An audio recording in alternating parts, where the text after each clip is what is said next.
When did my backup plan become my first choice? I had 37 missed calls when my phone finally got service again. 37. All from my fiancé Derek, all within a 3-hour window, all while I was stuck on a mountain trail with a sprained ankle and my backup wedding date, Miles. Miles, who I'd invited to my wedding planning appointments only because Derek was always too busy. Miles, who'd agreed to be my just-in-case person if something went wrong. Miles, who was currently fashioning a splint out of hiking poles and his jacket while Derek's calls went unanswered in my pocket. "This is going to hurt," Miles said, kneeling beside me on the rocky trail. His hands were gentle despite the warning, carefully positioning my swollen ankle. "But we need to stabilize it before we try to get you down." I nodded, gritting my teeth as he worked. We were 2 miles from the trailhead, and the sun was starting to set. I'd twisted my ankle on loose rocks about an hour ago, and my phone had no service until 5 minutes ago when we'd climbed high enough to catch a signal. "I should call Derek back," I said, watching my phone light up with another incoming call. "He's probably worried." Miles didn't look up from securing the makeshift splint. "He's called 37 times in 3 hours. That's not worried. That's something else." "What's that supposed to mean?" "Nothing." But his jaw was tight. "Just maybe stabilize your ankle before you deal with whatever that is." My phone stopped ringing, then immediately started again. I answered this time. "Derek, I'm okay. My ankle is..." "Where the hell have you been?" His voice was sharp, angry. "I've been calling for hours." "Hours, Kira. I told you this morning I was going hiking. My phone didn't have service until just now. You said you'd be back by 3. It's after 6. I looked at Miles, who was pointedly focusing on my ankle and pretending not to listen. "I had an accident. I sprained my ankle pretty badly and we had to..." "We? You're with someone?" Derek's tone changed. "Who's we?" "Miles came with me. I told you that this morning too." The silence on the other end was heavy. "You're on a mountain with Miles. The same Miles who's been hanging around you for months. He's my friend, Derek. You know that. Your friend who you invited to cake tastings and venue tours and dress fittings because apparently I'm too busy to do my own wedding planning." There was accusation in his voice that I didn't understand. "You said you were too busy. You said you trusted me to handle the details. And you decided to handle them with another man." Miles finished with my ankle and stood up, walking a few feet away to give me privacy. But I could see tension in his shoulders. "Derek, I'm hurt and I'm stuck on a mountain and I really don't want to have this argument right now." "When do you want to have it?" "When's a good time for you, Kira? Because apparently I can never find a good time to do anything with you since you're always making plans with Miles." My ankle throbbed and I felt tears starting. "That's not fair. You canceled on me 5 times last month. 5 times I had appointments scheduled and you said work came up. Because work does come up. Because I have a demanding job that pays for the life you want us to have. I never asked you to..." I stopped because this was an old argument, worn smooth with repetition. "Look, can we talk about this later? Right now, I need to figure out how to get off this mountain. Let Miles figure it out. He seems good at taking care of you." Derek hung up. I stared at my phone, the anger in his voice echoing. Miles came back over and sat down beside me, careful not to jostle my ankle. "Everything okay?" "He's mad that I'm here with you." "Yeah, I gathered that." Miles was quiet for a moment. "For what it's worth, I can head back down and send proper help. You don't need me making things worse with your fiancé. Don't be ridiculous. You're not leaving me alone on a mountain." "Kira, if my being here is causing problems, your being here is the only reason I'm not panicking right now." The words came out sharper than I intended. "You're the one who knew how to splint my ankle. You're the one who stayed calm when I was freaking out. You're the one who's actually here." Miles looked at me with an expression I couldn't quite read. "He should be the one who's here." "Well, he's not. He's never here. That's why you've been my backup plan for everything." I laughed, but it sounded bitter. The backup wedding date who actually shows up to wedding planning. How pathetic is that? It's not pathetic. It is. I'm getting married in 3 months and my fiancé can't be bothered to help plan our own wedding. But my friend drops everything every time I ask, and I never even questioned why that felt normal. I looked at Miles, really looked at him. He'd taken a day off work for this hike because I'd mentioned being stressed about wedding planning and needing to clear my head. Derek hadn't even remembered I was going hiking. "Thank you," I said quietly, "for always being my backup plan. Anytime." But something in his voice sounded sad. We sat in silence while the sun continued its descent. Miles had a headlamp in his pack and he set it up, creating a circle of light around us. "We should probably try to move soon," he said, "before it gets completely dark. Can you stand if I support you?" I tried with his help, but the moment I put any weight on my ankle, pain shot up my legs so intensely I gasped. Miles caught me before I fell. "Okay, new plan. I'm going to carry you." "Miles, it's 2 miles. You can't carry me 2 miles. Watch me." He was already positioning himself. "Climb on my back, piggyback style." "This is insane. This is happening. Come on." I climbed onto his back, my arms around his shoulders, and he stood up with a grunt. "You're stronger than you look," I said, trying to keep my tone light. "I've been working out." He started walking, his pace slow but steady. Figured I should be in good shape for all this backup plan duty. We made it maybe a 1/4 mile before he needed his first rest. He set me down on a fallen log and stretched his back. "You okay?" I asked. "Fine. Just pacing myself." He drank some water from his pack. "How's your ankle?" Hurts, but the splint is helping. I watched him in the headlamp glow. His hair was damp with sweat despite the cooling evening air. His shirt had dirt on it from where he'd knelt beside me on the trail. You know you don't have to do this, right? We could call for actual rescue services. And wait how long? 2 hours? 3? By then it'll be pitch black and you'll be freezing. He sat down beside me. Besides, what kind of backup plan would I be if I called for backup? Miles? Yeah? I wanted to say something, but I didn't know what. Thank you, I'm sorry. Why do you keep showing up for someone who's marrying someone else? Instead, I said, Derek's going to be really mad about this. Why? Because I'm helping you? Because you're always helping me. Because I call you first when I need something. Because... I trailed off, and Miles finished the sentence. Because he knows what that means. What does it mean? The question hung in the air between us. Miles looked at me for a long moment, then stood up. Come on, let's get you off this mountain before we start asking questions we're not ready to answer. The second quarter mile was harder. Miles was breathing heavily, stopping more frequently. My guilt was growing with every step. Miles, this is too much. Let me try to walk again. Your ankle is sprained, possibly fractured. You're not walking. You're going to hurt yourself. I'm fine. But he wasn't fine. I could feel him struggling, feel the tremor in his arms as he adjusted his grip. Miles, stop. Please stop. He set me down and I could see he was exhausted. I can't let you hurt yourself for me. I'm not hurt. I'm just... He bent over, hands on his knees, breathing hard. Okay, I might need a longer break. We sat on the trail in the circle of headlamp light, and I heard him try to hide how heavily he was breathing. This is my fault, I said. I'm the one who insisted on taking the advanced trail. I agreed to it, because I wanted to prove something. I wanted to prove I could do something challenging and fun without Derek, that I didn't need him for everything. I laughed bitterly. And instead, I proved I need you for everything. You don't need me for everything. Don't I? You've been to more wedding appointments than my actual fiancé. You helped me pick out flowers, you taste-tested 3 different caterers, you sat through 4 hours of string quartet auditions. You've basically planned my entire wedding. Miles was quiet. And you never once questioned why I kept asking you. I continued. Why I kept inviting you to things that should have been for me and Derek. Why you became my default person. I questioned it, Miles said quietly. Every single time. Then why did you keep coming? Because you asked me to. He finally looked at me. Because every time you called, I thought maybe this would be the time you'd realize what I've known for the past year. My heart started beating faster. What have you known? That you're marrying the wrong person. The words hung between us like a confession. Miles, let me finish. Please. He took a breath. You're marrying someone who doesn't show up for you. Who doesn't prioritize you. Who makes you feel like you're asking too much when you want him to be involved in planning your own wedding. And you've been making excuses for him for so long that you don't even realize it's not normal. That's not fair. Derek has a demanding job. So do I. So do you. That's not an excuse. Miles's voice was gentle but firm. Kira, in the past 6 months, how many times has Derek canceled on you? I tried to count and lost track. A few times. It's been 15 times. I know because I was your backup plan for 14 of them. The number hit me like a slap. 15 times. Derek had canceled on me 15 times in 6 months, and I'd gotten so used to it that I'd stopped even feeling disappointed. The 15th time? I asked. You couldn't come? I was in the hospital with my dad after his heart attack. And you told me it was fine, you'd go alone, and you did. You went to meet with the photographer alone because Derek canceled again and I wasn't available. Miles's voice cracked slightly. And I felt terrible because I knew you shouldn't have to do that alone. I remembered that day. Derek had texted me an hour before we were supposed to meet the photographer, saying something had come up at work. I'd called Miles and he'd been at the hospital. I told him it was fine, that I'd handle it, but I'd cried in my car before the appointment because I felt so alone. I didn't know you felt bad about that. I felt terrible. Because I knew I was the only person who would have shown up for you, and I couldn't. And you didn't even consider calling Derek back and asking him to actually keep his commitment. He had to work. Did he? Or did he just know you wouldn't push back? That you'd accept whatever excuse he gave? That you'd find another way to handle it? I didn't have an answer for that. Miles started to stand, then winced and sat back down hard. Miles? I reached for him. Are you okay? Yeah, just my back. Carrying someone for half a mile is harder than I thought. He tried to laugh, but I could see he was in pain. I might need a few minutes. We need to call for help. Real help. No, I can keep going. Miles, stop. You're hurt. I'm hurt. We're not making it down this mountain by ourselves. I pulled out my phone, grateful we were high enough for service, and dialed 911. While we waited for search and rescue, I called Derek. He answered on the first ring. Finally decided to check in. We're calling search and rescue. Miles hurt his back trying to carry me down. Of course he did. Playing hero as usual. The lack of concern in Derek's voice made something crack inside me. He hurt himself trying to help me because I'm injured and alone on a mountain. The least you could do is pretend to care. I do care. I just don't appreciate you being alone on a mountain with another man in the first place. I wouldn't be alone with Miles if you'd ever actually show up for me. The words came out louder than I intended.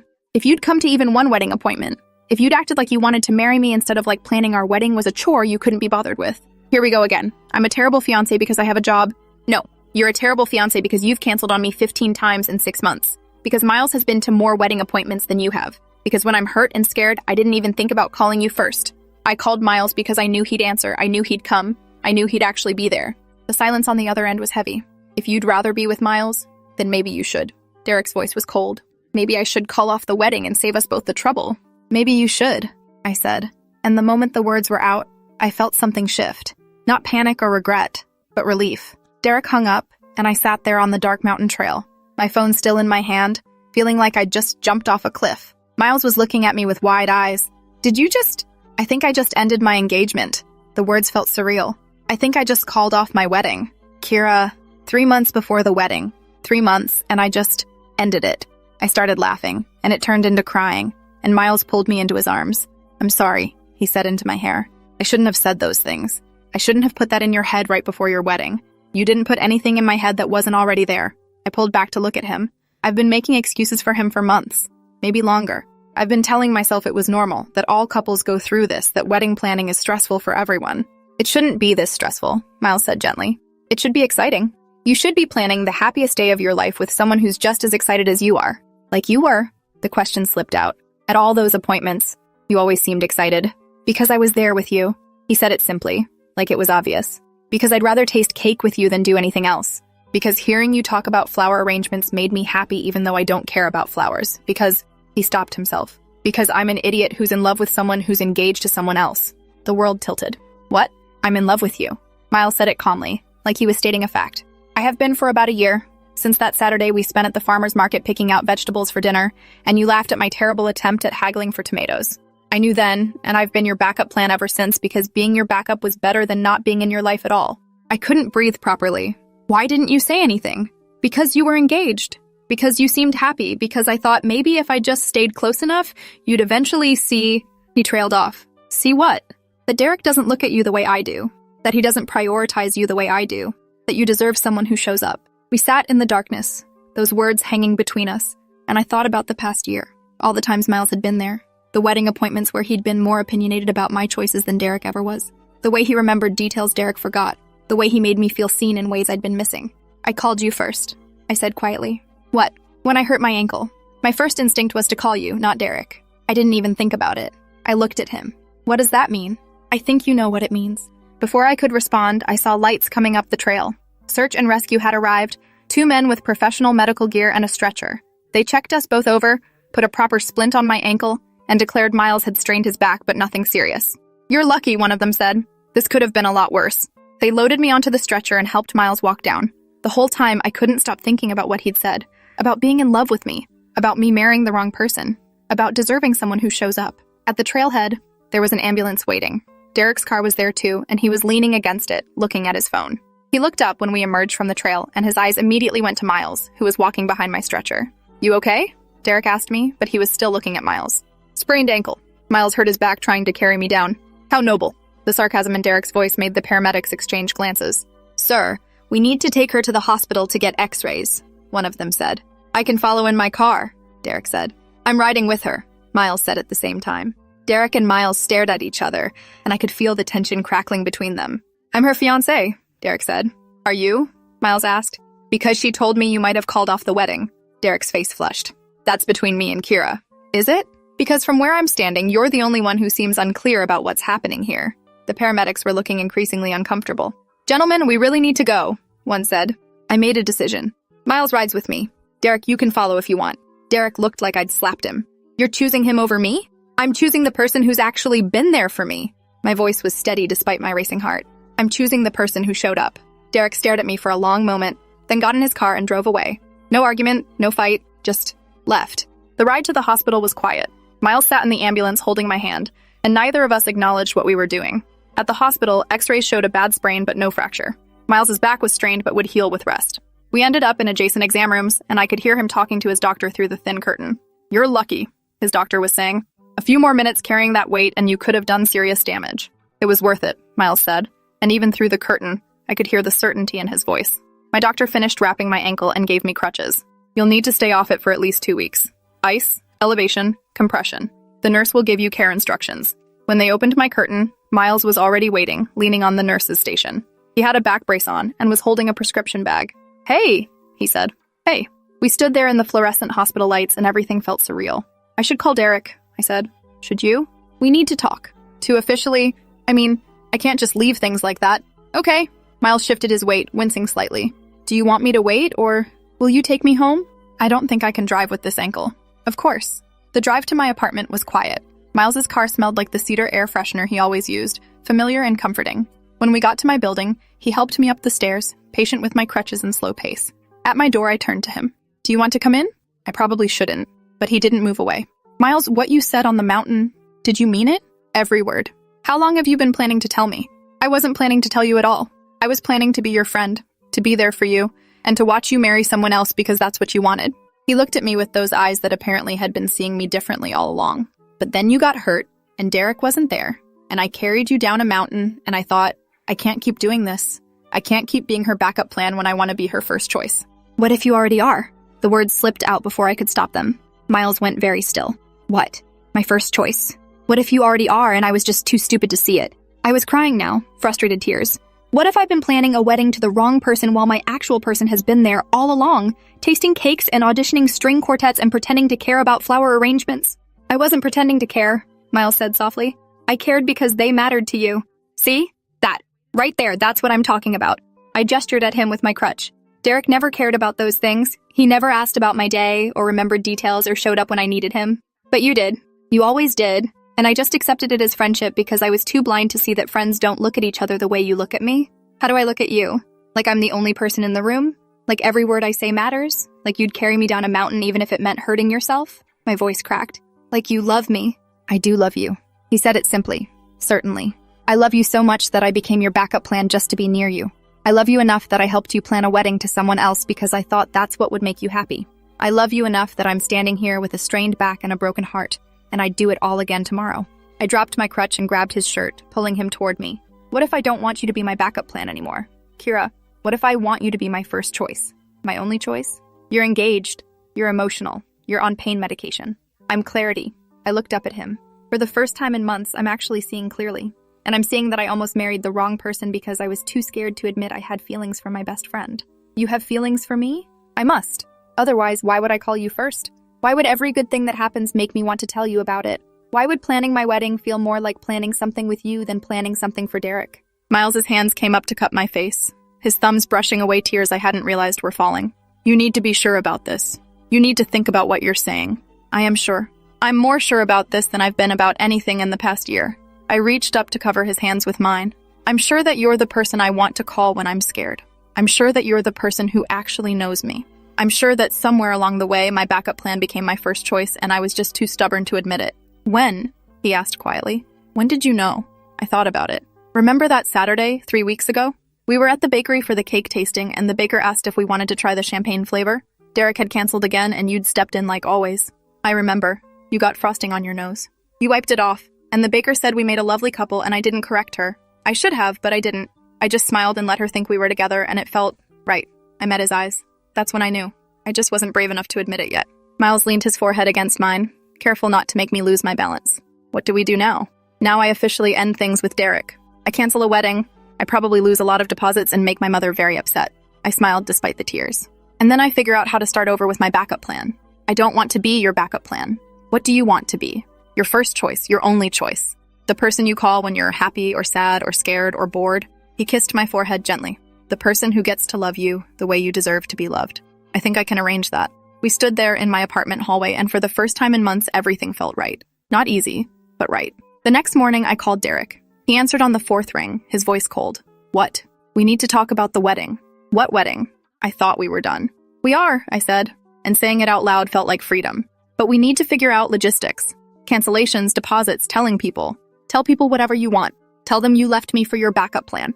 Tell them I wasn't good enough. Tell them whatever makes you feel better about what you're doing." The bitterness in his voice was sharp. "Derek, that's not fair. What's not fair is spending a year planning a wedding with someone who was in love with someone else the whole time." I stopped because maybe I had been. Maybe I'd been falling for Miles while telling myself it was just friendship. "You're right. That wasn't fair to you. You deserved better than that." Derek was quiet for a moment. "Did you really not see it?" how he looked at you. No, I really didn't. I thought we were just friends. Everyone else saw it. Your mom, your sister, my friends, everyone saw that Miles was in love with you except you. He laughed, but it wasn't a happy sound. I kept thinking if I just gave you enough time, you'd realize what you had with me and stop spending so much time with him. But you never did. You just kept inviting him to everything, kept calling him first, kept choosing him over and over while telling yourself it didn't mean anything. The truth in his words stung. I'm sorry. I'm so sorry I didn't see what was happening. I'm sorry I wasted your time. Yeah, me too. Derek hung up. I sat on my couch, my ankle elevated, my phone in my hand, feeling the weight of what I'd done. I'd ended an engagement 3 months before my wedding. I'd hurt someone I'd cared about. I'd turned my entire life upside down. My phone buzzed with a text from Miles. How did it go? It's officially over. He's hurt and angry, and he has every right to be. Want me to come over? I looked at that text, at the simple offer to be there, and felt my chest tighten. Yes, please. He was there in 20 minutes. He let himself in with the spare key I'd given him months ago, carrying coffee and bagels. Figured you might not have eaten. You know me too well. I've been paying attention for a year. He set the food down and sat beside me on the couch. How are you feeling? Overwhelmed? Guilty? Relieved? Scared? I picked at my bagel. I just called off my wedding. My mom is going to kill me. Your mom loves you.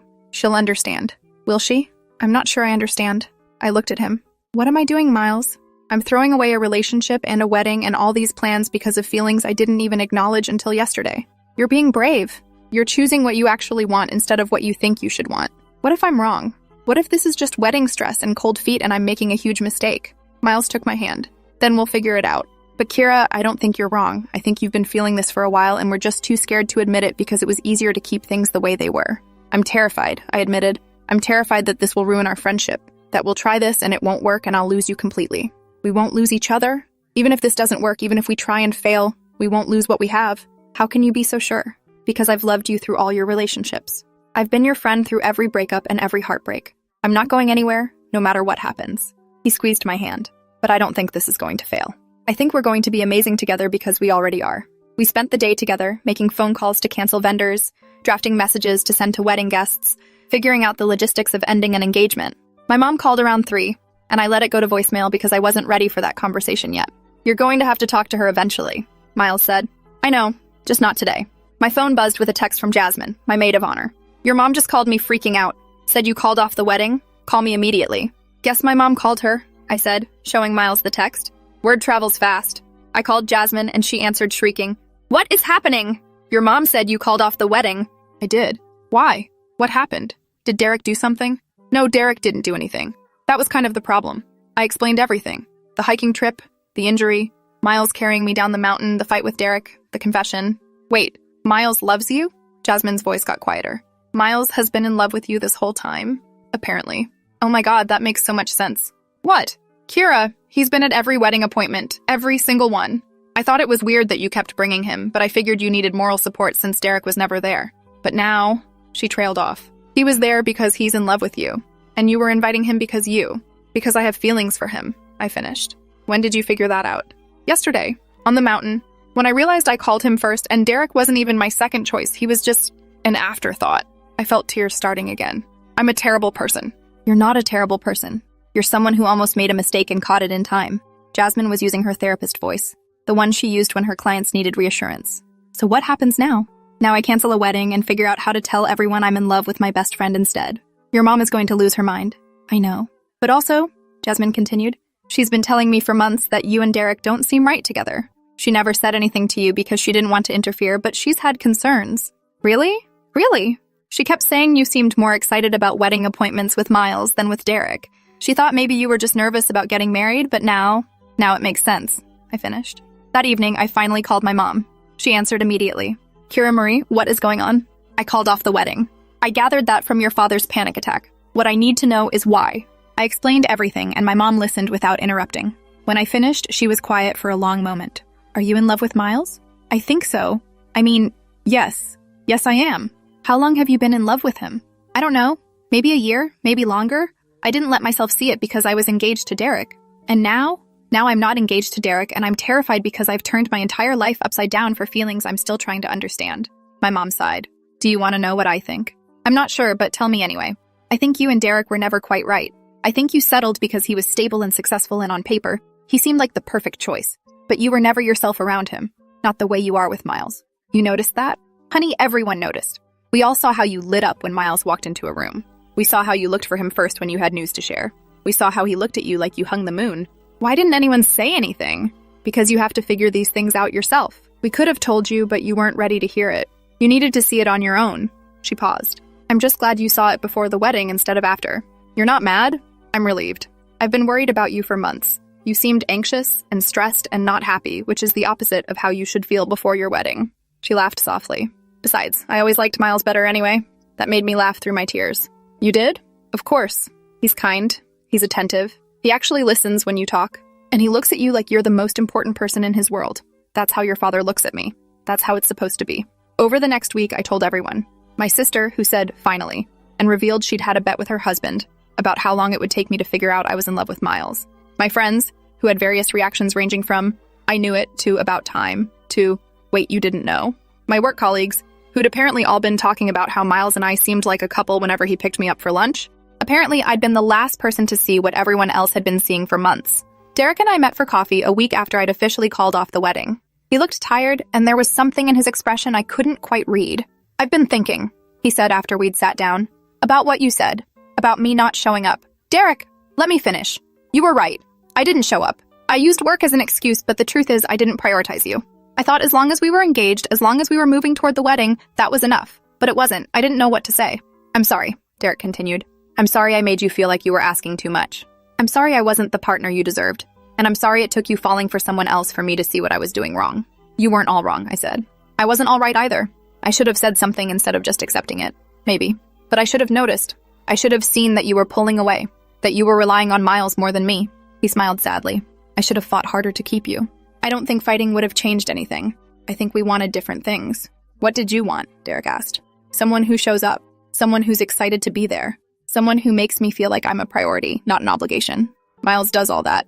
It wasn't a question. Yeah, he does. Derek nodded. I hope it works out for you two. I hope he gives you everything I couldn't. He stood up to leave, then paused. For what it's worth, I think you made the right choice. You two fit in ways we never did. Watching him walk away, I felt sad but not regretful. We'd had something, but it hadn't been enough, and that was okay. 2 weeks after calling off the wedding, after my ankle had healed enough to walk without crutches, Miles took me hiking again. Not the same trail, but an easier one with a beautiful view at the top. We sat on a boulder overlooking the valley, and he handed me a thermos of hot chocolate. Remember when we came here in college? He asked. For that astronomy assignment. We fell asleep and missed the meteor shower we were supposed to photograph. I smiled at the memory. You got a C on that assignment because of me. Worth it. You were using my jacket as a pillow and you looked so peaceful I didn't want to wake you. He was quiet for a moment. That was the first time I thought maybe I was falling for you. But you were dating that guy, Kevin, and I figured I was just being a good friend. Kevin was terrible. He was. But you didn't see it for months because you kept giving him chances. I'm seeing a pattern in my relationship choices, I admitted. I settle for people who don't choose me first. I choose you first, Miles said, turning to look at me. I've been choosing you first for a year. I'll choose you first for as long as you'll let me. That's a big promise. I'm a big fan of keeping promises. He took my hand. So what do you say? Want to try this for real? Not as backup plans or best friends pretending, but actually together? What if it ruins everything? What if it makes everything better? I looked at him, at the hope and fear and love in his eyes, and thought about all the times he'd been there. All the wedding appointments and emergency calls and moments when he'd shown up without question. Okay, I said. Let's try this for real. Miles smiled, and it was like the sun breaking through clouds. Yeah. Let's see what happens when my backup plan becomes my first choice. He kissed me there on that boulder, and it felt like coming home. Like every friendship hug and casual touch had been building to this moment. Like we'd been dancing around this for years without admitting it. I love you, I said when we pulled apart. I'm still figuring out exactly what that means for us, but I love you. I love you too. Have for a while now. I know. Everyone knew except me, apparently. You were worth the wait. We sat there watching the sun set over the valley, and I thought about how sometimes the person you're supposed to be with is the one who's been there all along. Sometimes they're the one who shows up at 3 a.m., who helps you plan a wedding to someone else, who carries you down a mountain even when it hurts. Sometimes your backup plan was always meant to be your first choice. You just needed the right moment to see it. 3 months later, on what would have been my wedding day to Derek, Miles and I had a picnic in the park. Nothing fancy, just sandwiches and fruit, and the chocolate cake we'd tasted together months ago, when I'd thought I was planning a wedding to someone else. Do you regret it? Miles asked. Calling off the wedding? Not even for a second. I leaned against him, his arm around my shoulders. I regret not seeing you sooner. I regret all the time we wasted pretending to be just friends. But I don't regret choosing you. Good. Because I'm choosing you right back. We sat there in the afternoon sun, And I thought about how different my life looked now, how much lighter I felt, how being with Miles felt easy in a way my relationship with Derek never had. "Can I tell you something?" Miles said. "Always. I'm really glad your ankle healed wrong 3 months ago, because if it hadn't, I might never have told you how I felt." "My ankle healed fine." "I know, but you know what I mean. If you hadn't gotten hurt on that mountain, if I hadn't had to carry you down, if Derek hadn't shown his true colors about me being there," he trailed off. "We might have missed our chance." "I don't think we would have missed it," I said. "I think we would have found our way here eventually. Maybe it would have taken longer. Maybe I would have had to actually marry Derek first and realize my mistake. But I think we were always going to end up here. You think we're inevitable? I think you've been my first choice for a long time. I was just too scared to admit it." I turned to look at him. I think the universe kept pushing us together until I finally paid attention. The universe is smart. The universe is slow. I should have figured this out months ago. Better late than never. Miles kissed my forehead. "Besides, now you have a great story about how you almost married the wrong person but your backup plan saved you." "My backup plan became my first choice," I corrected. Best plot twist ever. We finished our picnic and walked through the park, holding hands like we'd done 100 times as friends. But now it meant something different, something more. People we knew kept stopping to say hi, and everyone commented on how happy I looked. "You're glowing," my former coworker said. "Love looks good on you." "Thanks," I said, squeezing Miles's hand. Love did look good on me. Being with the right person looked good on me. Choosing someone who chose me back looked good on me. That evening, Miles walked me to my apartment door, and I invited him in for coffee. "I should probably go," he said, but he was already following me inside. "I have work tomorrow. It's Saturday. You don't work on Saturdays." "Fine, you caught me. I just don't want to overstay my welcome." "Miles, you're my boyfriend. You can't overstay your welcome." The word boyfriend still felt new and exciting. For a year, he'd been my backup plan, my best friend, my emergency contact. Now he was my boyfriend, my first choice, my person. We ended up on my couch, tangled together, talking about everything and nothing. Miles told me about a project at work. I told him about drama with my sister. We made plans for next weekend, discussed getting a cat together, debated whether we should look for a bigger apartment. "Wait," I said, sitting up. "Are we talking about moving in together? Maybe?" Miles looked uncertain. "Is that too fast?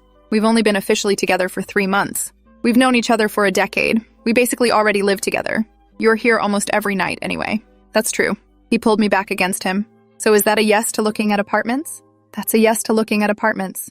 I kissed him. "That's a yes to building a life together. That's a yes to everything. Everything is a big promise." "I'm a big fan of keeping promises," I said, echoing his words from months ago. "Besides, you've been my backup plan for everything else. Might as well be my backup plan for choosing apartments, too." "I'm not your backup plan anymore." "No, you're not. You're my first choice. My only choice." I looked at him. "You're the person I want to wake up next to every morning." "I can work with that." 6 months after that day on the mountain, Miles and I moved into a new apartment together. Not too big, not too small, but perfect for us. We had a small housewarming party, and all our friends came, including Jasmine, who brought champagne and made a toast. "To Kira and Miles," she said, raising her glass. "May you always choose each other first." "Always," Miles said, looking at me. "Always," I agreed. Later that night, after everyone had left and we were cleaning up, Miles pulled me close. "I have something for you." He handed me a small, wrapped box. "It's not what you think," he added quickly. "Don't panic." Inside the box was a keychain with a small elephant charm. "Mr. Trunks?" I asked, recognizing my childhood stuffed animal. "I had it made custom. Because you said Mr. Trunks always made you feel safe, and I want you to always feel safe with me." "Miles, I know we're not there yet. I know it's too soon to talk about forever, but I wanted you to know that I'm thinking about forever. That when I imagine my future, you're in every part of it." I kissed him, and the elephant keychain pressed between us. A reminder of childhood comfort and adult promises. "I'm thinking about forever, too." "Yeah? Yeah. You've been my backup plan. My best friend. My first choice. Might as well be my forever, too." We stood in our new apartment, surrounded by half-unpacked boxes and the beginning of our life together, and I thought about how far we'd come. From that day on the mountain to this moment here. From backup plan to first choice. From best friends to something more. "I love you," Miles said. "I love you, too. Always have, always will. Even when I'm annoying? Especially when you're annoying." We finished cleaning up and went to bed in our new apartment, in our new life. And I felt more certain about this choice than I'd ever felt about anything. Because sometimes the right person is the one who's been there all along. Sometimes they're the one who shows up, who pays attention, who makes you feel seen and valued and cherished. Sometimes your backup plan was always meant to be your first choice. You just needed to be brave enough to see it. And I was finally seeing clearly. Appreciate you watching this far. If you enjoyed it, drop a like, leave a comment, and subscribe so you won't miss the next story.